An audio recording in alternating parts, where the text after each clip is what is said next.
नमस्कार मित्रहो, मी संतोष गायकवाड जागर मराठी या चॅनलवर आपलं स्वागत करतो. मित्रहो, सध्या नवरात्री चालू आहेत आणि या नवरात्रीनिमित्त विविध क्षेत्रातील महिला कर्तबगार महिलांच्या मुलाखती आपण जागर मराठी चॅनल घेत आहोत. आज असंच एक विशेष व्यक्तिमत्व डॉक्टर रोशेल डिसिल्वा, ज्या बालरोग दंत चिकित्सक आहेत आणि हे खूप वसईमध्ये छान काम करत आहेत. त्यांचं स्टेला पेडियाट्रिक क्लिनिक म्हणून आहे. मॅडम, ह्या क्लिनिकची कधी स्थापना झाली जरा सांगाल आमच्या प्रेक्षकांना? नमस्कार, doctor Rochelle D'Silva. Stella paediatric dental clinic हे 11 ऑक्टोबर 2016 ला त्याचं उद्घाटन झालं. 2016 ला 11 ऑक्टोबर हा दशेरा होता. तर ते मंगल मुहूर्त असल्यामुळे आम्ही त्या दिवशी ह्या क्लिनिकचं ओपनिंग करायचं ठरवलं. त्याच्या मागचं अजून एक कारण असं आहे की 92 मध्ये माझ्या मम्मीनी स्टेला क्लिनिकल लॅबोरेटरी हे स्टार्ट केलं, जे 5 ऑक्टोबर ला तिने त्याचं उद्घाटन केलं. त्या दिवशी पण दशेरा हा मंगल मुहूर्त होता. तर हे त्याचं ऍक्च्युली मेन कारण आहे की आम्ही 11 ऑक्टोबर 2016 ला त्याची स्थापना. मॅडम, स्टेला नाव ठेवण्यामागे काय? कारण आईची लॅबची पण मी बघितलं होतीला, ते खूप जुनी, म्हणजे 40 वर्ष. बरोबर. तर हे स्टेलाचं काय? त्याच्या मागचं असं कारण आहे की माझे आजोबा डेव्हिड डिकुना यांनी अगस्टिन स्कूलच्या समोर बिल्डिंगचं कन्स्ट्रक्शन केलं, ज्याचं नाव त्यांनी स्टेला, हे माझ्या आजीचं नाव, म्हणजे माझ्या आईच्या आईचं नाव त्यांनी दिलं. तिथे आजूबाजूच्या परिसरात दुसरं कुठलीच बिल्डिंग नसल्यामुळे स्टेला हे नाव खूप प्रसिद्ध झालं. कारण सगळे लोक तिथे जाऊन थांबायचे, सर कुठे जायचे? स्टेलाला जायचंय. तर स्टेला हे नाव त्यामुळे प्रसिद्ध झालं. 92 मध्ये माझ्या मम्मीनी जी स्टेला क्लिनिकल लॅबोरेटरी काढली, ती माझ्या आजीच्या स्मरणार्थ तिने स्टेला हे नाव दिलं.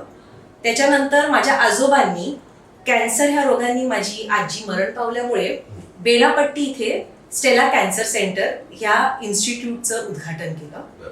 आणि जेव्हा 2016 ला मला माझं डेंटल क्लिनिक स्टार्ट करायचं होतं, तेव्हा मी सुद्धा ही परंपरा पुढे नेली पाहिजे, म्हणून मी पण डिसाईड केलं की मी माझ्या क्लिनिकचं नाव स्टेला पीडियाट्रिक डेंटल क्लिनिक ठेवणार. डॉक्टर, पीडियोडेंटिस्ट ही ब्रँच नेमकी काय आहे?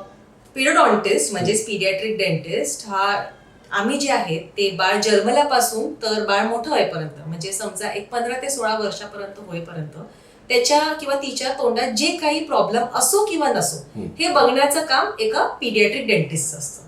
जसं उदाहरणार्थ पीडियाट्रिक डेंटिस्ट जसं एका बाळाला लहानपणापासून मोठा होईपर्यंत जसं बघतो, त्याला काय आजार असेल, त्याचे काय चेकअप्स असतील, वॅक्सिनेशन असतील, त्यांचं ग्रोथ अँड डेव्हलपमेंट कसं असतं, तेच काम एका पीडियाट्रिक डेंटिस्टचं असतं. पण ते फक्त ओरल कॅव्हिटी म्हणजे तोंडापर्यंत नियमित असतं. मॅडम, अशी तुमच्यासारखे लहान मुलाचे जे दात तपासणी, अशी किती डॉक्टर्स, म्हणजे संख्या कमी आहे का? किंवा तशी तरी संख्या नॉर्मल डेंटिस्ट पेक्षा किंवा दुसऱ्या स्पेशालिटी डेंटिस्ट पेक्षा कमीच आहे. त्याचा अवेअरनेस ही कमी आहे. जसं आजकाल जेव्हा आमच्याकडे पालक येतात तेव्हा ते सांगतात की अरे, आम्हाला लोक सांगतात पीडियाट्रिक डेंटिस्ट म्हणून पण असा डॉक्टर असतो का? तर एक 35-40 वर्ष अगोदर जेव्हा माझी मम्मी आम्हाला पीडियाट्रिशियन कडे घेऊन जायची, तेव्हा लोक सांगायचे पीडियाट्रिशियन हा कोण आहे? आपल्यासाठी फॅमिली डॉक्टर हाच सर्वस्व असायचा.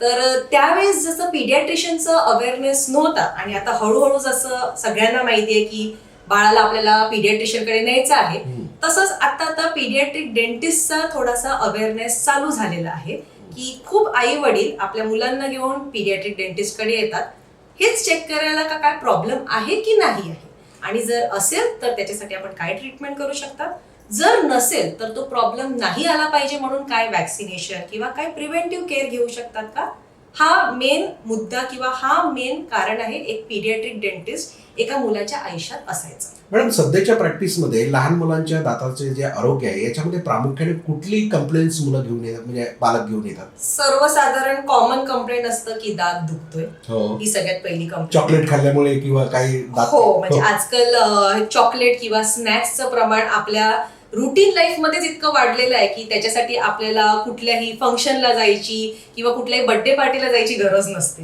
एखाद्या मुलाच्या रुटीन लाईफ मध्येच त्याला फरसाण, फराळ हे खूप इझिली मिळतं, म्हणून दात दुखतो ही सगळ्यात मेन कंप्लेंट असते.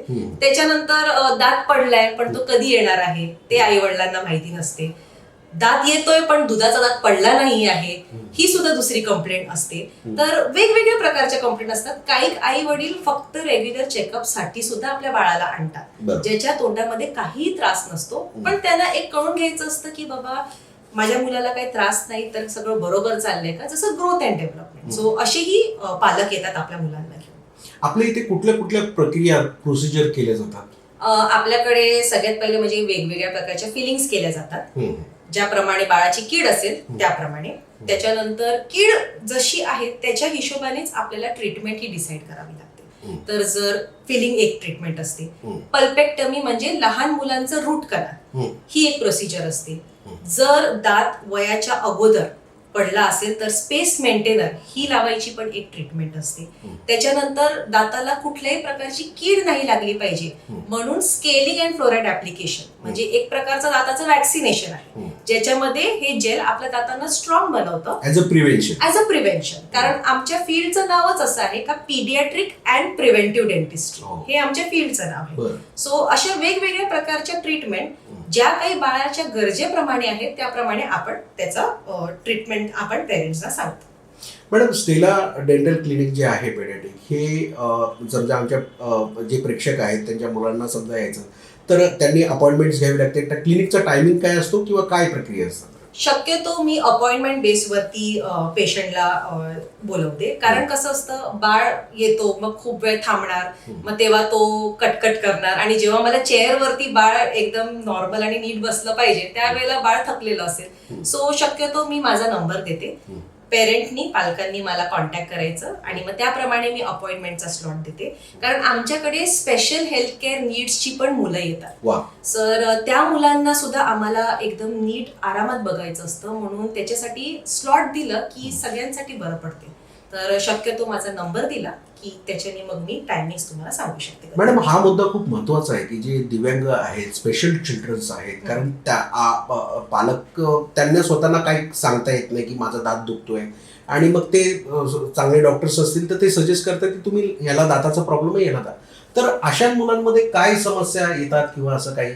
अशा मुलांमध्ये निरनिराळ्या प्रकारच्या समस्या येतात. कारण काय होतं, कधी कधी ही मुलं ब्रश नाही करत, त्याच्यानंतर त्यांचा जो आहार असतो तो नेहमी सॉफ्ट असतो, जो चावण्यासारखा नसतो, तर ते तोंडामध्ये किंवा दातामध्ये ते जेवण नॉर्मल आपलं हेल्दी जेवण सुद्धा अडकलं तरी सुद्धा दातांना कीड लागतात. कारण जर स्वच्छता नाही केली तर दातांना कीड लागायची शक्यता नेहमी वाढते.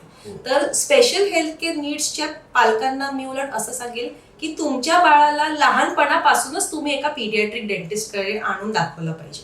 कारण बाळाला त्रास झाल्यानंतर जे काय त्या बाळाला सहन करावं लागतं ते बाळ पण काय सांगू नाही शकत की त्याला काय काय सहन करावं लागतं. तर त्याच्यासाठी मी त्यांना सांगेल की तुम्ही अगोदरच येऊन तुम्ही बाळाचं चेकअप करा, आणि जर सगळं चांगलं असेल, सुरळीत असेल, तर आपल्याला जस्ट फॉलोअप करायचे आहे. मॅडम, मला आठवतं मोठी माणसं जेव्हा दाताच्या डॉक्टरकडे जातात तर त्यावेळेस जी प्रक्रिया असते पेनफुल असते, म्हणजे तर मग हे लहान मुलांचं हँडल करणं कसं काय? म्हणजे खरं सांगू का, आजकाल लहान मुलांसाठी इतके चांगले चांगले ऑप्शन आहेत, आणि आपल्या क्लिनिकमध्ये लाफिंग गॅस म्हणजे कॉन्शियस सिडेशन हे सुद्धा एक ऑप्शन आहे की ज्याच्यामध्ये बाळाला कधी कधी भीती नसते, पण आपण सांगतो ना एन्झायटी, भीती असते. म्हणजे अशी की मी आता त्या चेअरवर बसलं तर मला दुखेल का, किंवा मला कसा त्रास होईल, तर त्याच्यासाठी आपल्याकडे कॉन्शियस सिडेशन लाफिंग गॅस हे आपल्याकडे एक ट्रीटमेंटचं मेथड आहे, ज्याच्यामध्ये बाळ थोडंसं रिलॅक्स होतं, आरामात बसतं. बाळाला पण सांगायला लागतं की थोडंसं तू आरामात बस, बघ मी काय करते, आणि मग ती ट्रीटमेंट सुरळीतपणे होऊन जाते. त्याचे व्हिडिओज माझ्या फेसबुक आणि इंस्टाग्रामच्या पेजवर आहेतच, म्हणजे जर कुठल्या पेरेंटला कळलं नाही की कशी होते तर ते व्हिडिओज बघू शकतात. आणि कसं असतं, काही मुलं असतात ना ती स्टार्टिंगला खूप घाबरलेली असतात, पण जसं बाळ शाळेत जेव्हा जातो तेव्हा पहिल्या दिवशी कसं बाळ रडतं, मग त्याच्यानंतर कसं त्याचे मित्र होतात, त्याच्या टीचरला तो ओळखतो, तसंच आपल्या सिटिंग मध्ये पण एक दुसरे किंवा तिसरे सिटिंग नंतर कधी कधी बाळ एकदम कम्फर्टेबल होतात आणि ट्रीटमेंट करून पण घेतात.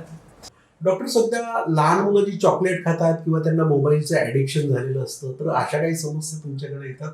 हो, आता काय होतं की आई वडील हे बाळाला आपल्या जीवनात प्रेमासाठी आणतात. आता आपण प्रेम करायचंय की लाड करायचंय ते आपल्यावर आहे.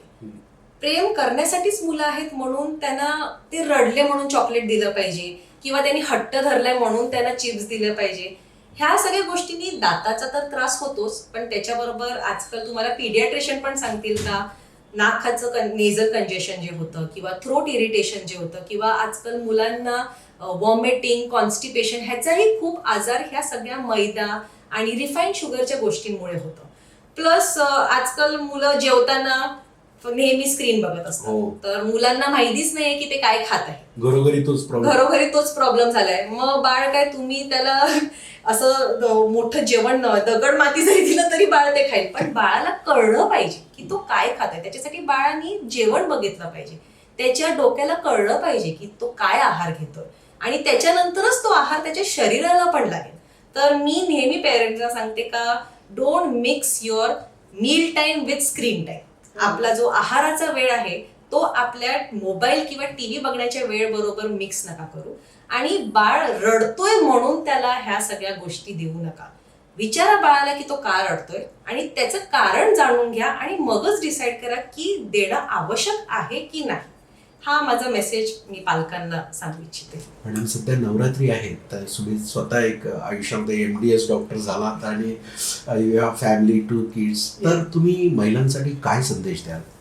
महिलांसाठी मी एकच संदेश देईल की तुमची आतली जी स्त्री आहे तिच्याशी जर ती तुमची सगळ्यात मोठी कॉम्पिटिटर आहे, तर तुम्ही जेव्हा तिच्याशी जिंकतील त्यावेळेला तुम्ही सगळं जग जिंकतील. कारण खूप वेळ असं असतं की आपले हजबंड किंवा आपली फॅमिली मेंबर्स नाही सांगत की तुम्हाला हे करायची गरज आहे, पण आपली एक आतली जी स्त्री असते ती नेहमी असं तिचं म्हणणं असतं की नाही, हे जर मी केलं नाही तर हे काम होणार नाही. असं काहीच नाही आहे. तुम्हाला मदत करायला खूप लोक आहेत, त्यांची मदत घ्या. Win the woman who is inside you and then you will succeed the world. Thank you.